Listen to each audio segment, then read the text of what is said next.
سلام و روز بخیر خدمت همه دوستان عزیز. خب امروز میخوایم مابقی یونیت 2 رو با هم دیگه کار بکنیم. جلسه 5 هست. امیدوارم جلسه های قبلی به دردتون خورده باشه، تمرین‌ها رو خوب حل کرده باشین، تا اینجای کار سوالی چیزی نباشه. اگر کسی سوالی داشت خواهش میکنم برای من کامنت بذاره، سوالش رو بپرسه یا از طریق اینستاگرام به من دایرکت بده. صفحه 22 پژ ون دو. پژ میشه صفحه، ون که میشه 20، دو هم که میشه 2. پژ ون دو، صفحه 22. بحث گرامره. اینجا هم دوباره بالا سمت چپ اومده لنتقوجسیون گفته، یعنی سوال کردن گفته. وبوز اپلیکومان که توضیحش بهتون دادم، جمعه ژان لبیقم که در جواب گفته. و اما تو اپلیکومان گفتم وبوز اپلیکومان رسمیه، کسی که نمیشناسیم، حالت خیلی رسمی داره اگه کسی ما اسمشو بپرسیم. اما تو اپلیکومان نه، خیلی یه مقدار غیر رسمیه. تو اپلیکومان اسم تو چیه؟ اونم میگه جمعه مثلا محمد، جمعه علی. وزبیته او کجا زندگی میکنی؟ جواب میگه ژبیت پری. ببینید از همین الان خواهش میکنم این حروف اضافه رو یاد بگیرید، چون تعداد حروف اضافه زیاده. از همین الان اگر یاد بگیرید دیگه توی ذهنتون باقی مونه. شهرها قبلش اهمیت. دفعه چندمه که دارم اینو میگم. ژبیت پری. حالا میخواد از یک آدم غیر رسمی بپرسه، میگه تو هبیت او. تو کجا زندگی میکنی؟ میگه ژبیت ا تهران، ژبیت ا اصفهان، ژبیت ا مثلا تبریز. سوال بعدی هم که اینه کس که فدان لوی بود که گفتم بهتون یوسی انفرمیه. کس که تو فدان لوی یوسی پیلوت. خب تمرین 5 میگه تخوفلا کسیون. تخوه یعنی پیدا کردن، پیدا کنید سوال را. دیت یعنی گفتن، بگو شما.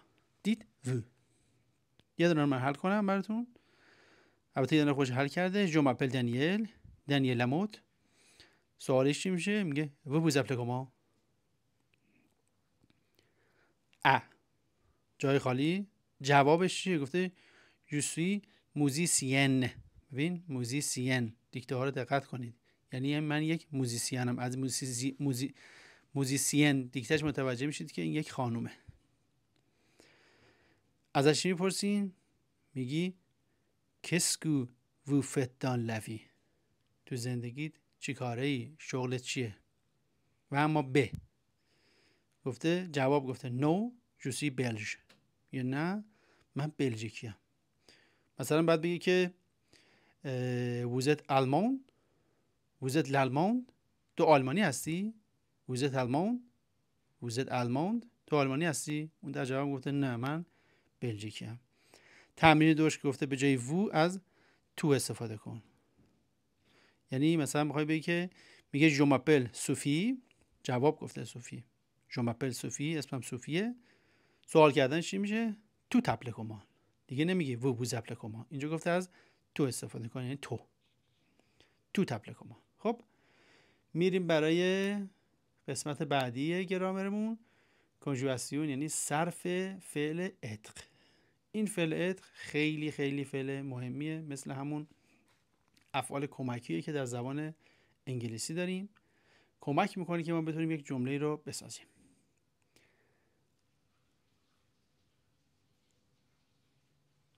من براتون صرف میکنم فعل عتقو. جو من هستم. یعنی جو حالت خیلی معمولی رو داره. فرانسوی ها نمیگن جو سوی، میگن شوی.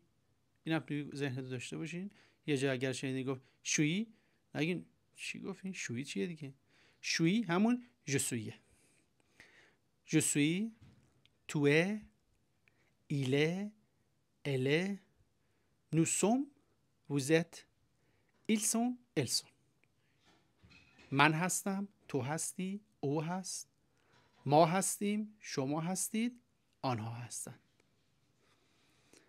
خدمتتون عرض کنم که یه پایینش هم یه چند تا مثال گفته در مورد اسم. گفته ان نوم یعنی یک اسم. تو پروفسور، تو استادی. اله اتودیانت، ببینید وقتی میگه ال یعنی سری چی؟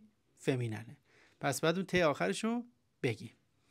اله اتودیانت ایلسون کویزینیر، اونها چی هن؟ آشپزن. و اما صفت تو فرانسه، تو فرانسوی هستی، ایله غیک یعنی اون یونانیه. یه مقدار زبون من نچرخید. غ با ر خیلی نزدیک به همه. غیگ. السون سوئیس یعنی اونها هستن سوئیسی. السون خانومن، یه چند تا خانومن. و اما صرف فعل ام عبید تخوی و پخفقه اینجا داریم. ام یعنی دوست داشتن، عبید یعنی زندگی کردن، تخوی یعنی کار کردن، پخفقه یعنی ترجیح دادن. صرفشون به این شکله: ژم، توم، ایلم، الم، نوزمون، بوزمه، ایلزم، الزم. من دوست دارم، تو دوست داری، او دوست دارد، ما دوست داریم، شما دوست دارید، آنها دوست دارند. و اما سه تا فعل بعدی: جبید، تو عبید، ایلبید، البید، نوزبیتون، ووزبیته، ایلزبید، الزبید. travail. Je travaille, tu travailles, il travaille, elle travaille, nous travaillons, vous travaillez, il travaille, elle travaille. و اما préfère یعنی ترجیح دادن: je préfère, tu préfères, il préfère, elle préfère, nous préférons, vous préférez, il préfère, elle préfère. خواهش میکنم از الان که ابتدای کار هستین دیکته صرف فعل ها رو ببینین.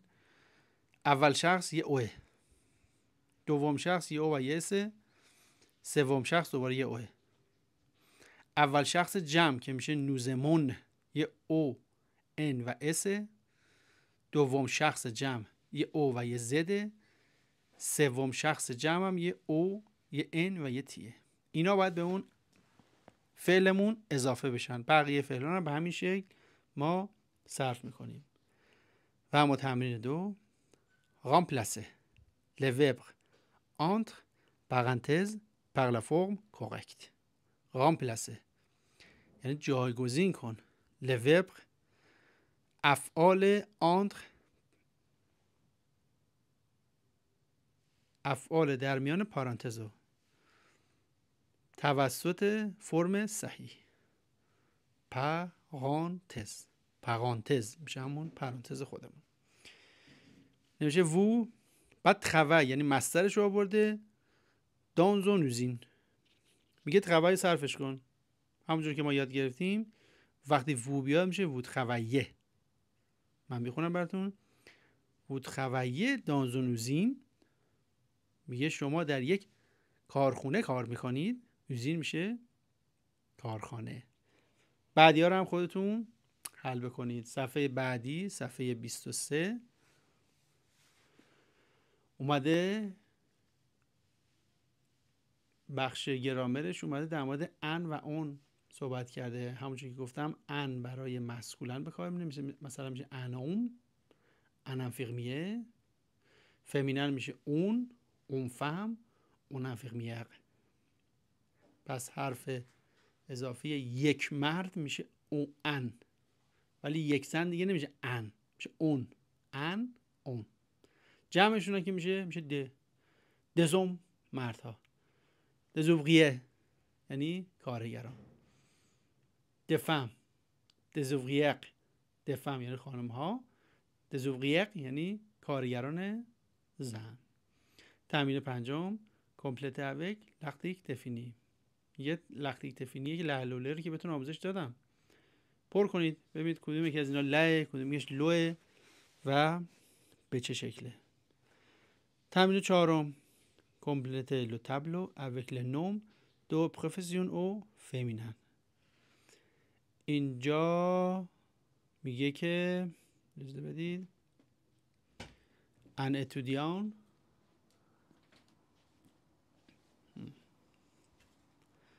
میگه فمینن اتودیان چیه؟ اتودیانت. حرف اضافه قبلش هم که میشه یک دانش آموزم میشه اون. ان اتودیان، اون اتودیانت. ان کویزینیه، اون کویزینیق. ان انفیقمیه، اون انفیقمیق. ان اووریه، اون اووریق. ان کسیه، اون کسیق. ان واندوق، واندوق میشه فروشنده، اون واندوز. ان سروق، اون سرووز. و اما پایینش ان اکتوق میشه یک بازیگر مرد، اون اکتقیس. ببین دیگه شروع شده استثناء دیگه، اینجا رو دیگه باید حفظ کنید. ان موزیسین، اون موزیسین. ان تکنیسین، اون تکنیسین. ان انفورماسین، اون انفورماسین. لحن به سمت پایین میاد یعنی فمیننه. ان پیلوت، اون پیلوت. خلبان هیچ تغییری نمیکنه، فقط اون ال و اون ابتداش با هم دیگه فرق میکنه. خب تمرین 5 میگه که فرم د فراز کم دان l'exemple. خب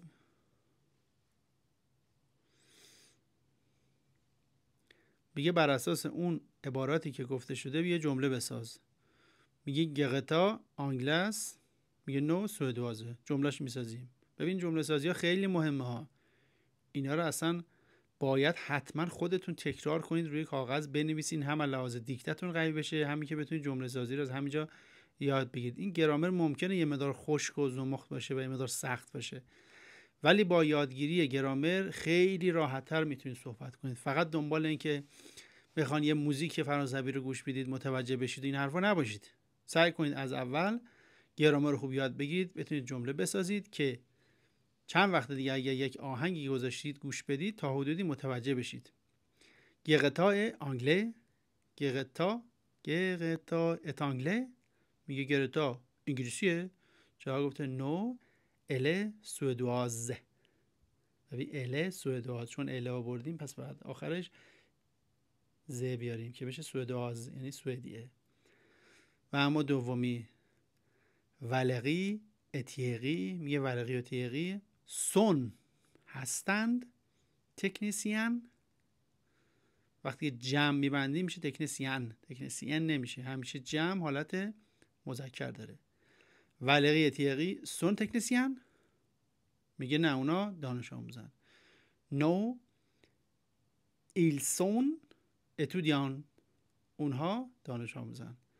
بقیه هم خودتون حل بکنید، کار بکنید، یادداشت بکنید، تکرار کنید. رایتینگ در زبان فرانسه خیلی مهمه، چون معمولا کلماتی که نوشته میشه اونجور که نوشته میشه خونده نمیشه، باید بنویسید تا متوجه بشید. خب میریم برای صفحه 24 پاژ 24 یعنی صفحه 24. jour d'inscription. jour یعنی روز، d'inscription میشه ثبت نام. روز ثبت نام تیری میسرل، میگه تیری میسرل اتودیان en histoire aujourd'hui. دیالوگ ا تیری میسرل اسمشه، اتودیان دانش آموزیه. آن ایستواق، ببینین حرف اضافه باید بگه که مثلا تاریخ میخونه، رشته تاریخ میخونه، حرف اضافه آن آورده. آن ایستواق aujourd'hui. séjour d'inscription. خب وایسش رو با هم دیگه گوش بدیم.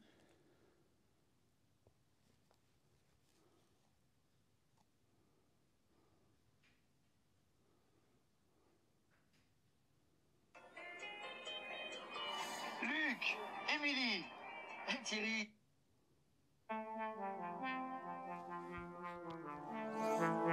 Parole en liberté.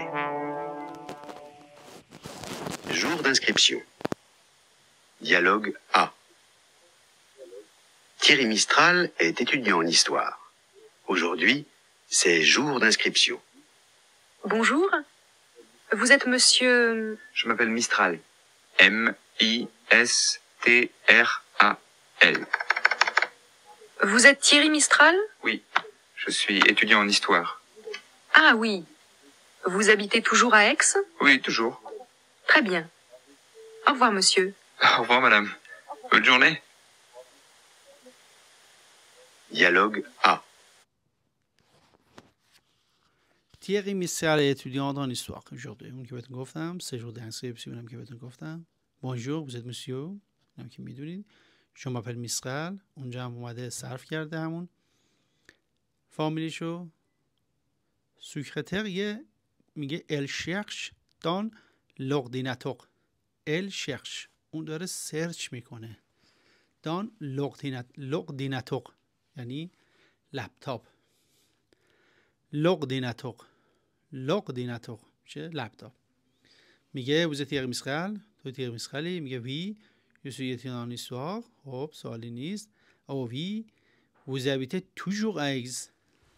Aix همون اگزان-پروانس بود که توی جلسه اول بهتون گفتم. اینا همون شهر است. دیگه نیومده بگه اگزان-پروانس، گفته ا اکس. میگه بله vous habitez toujours یعنی هنوزم. toujours میشه هنوزم، باز هم. vous habitez toujours à Aix میگه هنوز توی اکس زندگی میکنی؟ میگه oui toujours. میگه بله هنوزم اونجا زندگی میکنم. très bien très bien میشه خیلی خوب، خیلی عالی. au revoir monsieur au revoir خدا نگهدار. اونم میگه آقا مادام بونژورنه. بونژورنه یعنی چی؟ یعنی روز خوبی داشته باشین. همینجوری که من امیدوارم شما روز خوبی داشته باشید. میریم برای دیالوگ بی. Luc, Émilie. Thierry, salut. Tu es toujours à la fac? Oui. Et toi, qu'est-ce que tu fais? Je fais un stage avec Émilie. Monsieur, s'il vous plaît, un café. Un stage? Oui, en informatique. C'est bien. C'est intéressant. Et Kyoko? Kyoko. Oui, elle est japonaise, elle étudie le français et elle est géniale.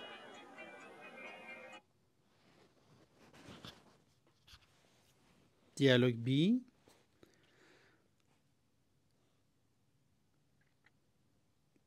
لوک امیلی. لوک و امیلیان. لوک امیلی. تیغی لوکو دیده، امیلی هم دیده. میگه لوک امیلی. هی تیغی سلو. تو toujours à la fac. تو هنوزم توی دانشگاهی، دانشکده‌ای. فک میشه دانشگاه. میگه وی toi. qu'est-ce que tu fais؟ تو چیکار میکنی؟ میگه je fais un stage avec Émilie. je fais یعنی من انجام میدم. un stage. stage یعنی یک پروژه. من یک پروژه دارم با امیلی انجام میدم. تیغی میگه monsieur s'il vous plaît un café. لطفاً یه دونه کافه. با تعجب میگه un stage پروژه. لوک میگه وی en informatique. میگه یک پروژه انفرماتیک داریم با هم دیگه کار میکنیم. تیغه میگه سبیان. میگه خوبه.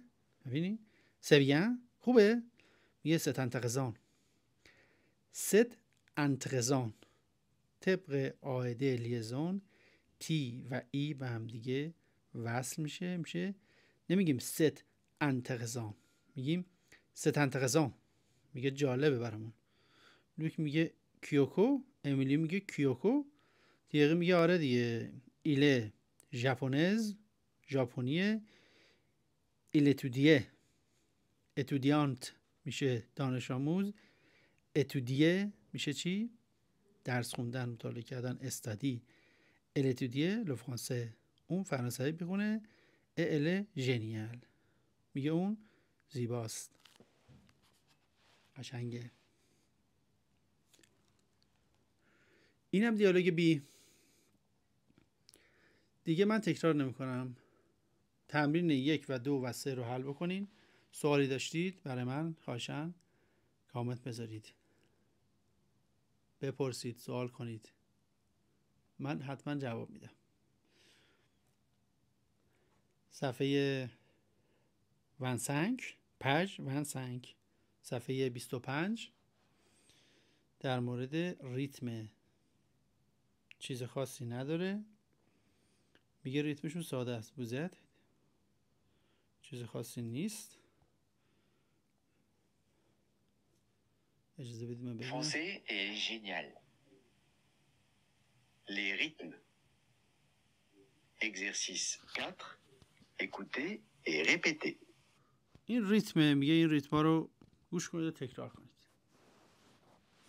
Vous êtes Thierry. Je m'appelle Thierry. Thierry Mistral. Je suis étudiant en histoire. Les mélodies. Exercice 5. Écoutez et répétez. Vous vous appelez comment? Qu'est-ce que vous faites dans la vie? قسمت دوم گفتش که اینو گوش بدید و تکرار کنید. میخواد به شما یاد بگه که این ووبوز اپلیکوما رو چطوری بگید که لحن داشته باشه. ووبوز اپلیکوما ببینید حالت سوالی داره به سمت بالا. ولی کسکو فو دان لوی به سمت پایینه. کسکو فو دان لوی لحنش به سمت پایینه. ووزت فرانسه لحنش به سمت بالاه. میخواد این حالت انتوناسیون را با شما کار بکنه. خب صفحه 26 و 27 مربوط به بیلانه. بیلان چیه؟ بیلان یونیت 1 و 2 باید باشه که اینو دیگه میسپارم به خودتون. هیچ کمکی هم نمی کنم، هیچ اشاره‌ای هم نمی کنم، چون چیز خاصی نداره. شما اگر اومده باشید این دوتا یونیت رو قشنگ کار کرده باشید و تمرین کرده باشید، مطمئنا این صفحه و این صفحه رو کاملا و خیلی راحت میتونید حل بکنید. چیز خیلی خاصی هم نداره. خب ما در این جلسه تونستیم یونیت 2 رو به پایان برسونیم. امیدوارم که از آموزش من خوشتون اومده باشه. تونسته باشم کمک کرده باشم که تا حدودی ابتدا و الفبای زبان فرانسه رو تا اینجای کار یاد گرفته باشین. اگر از نوع آموزش من راضی بودین، ازتون میخوام که برای من کامنت بذارین، سابسکرایب کنید و این پیجو که به صورت رایگان داره به شما آموزش زبان فرانسوی میده و برای دوستاتونم بفرستین و بهشون پیشنهاد بدید. روز خوش و خدا نگهدار.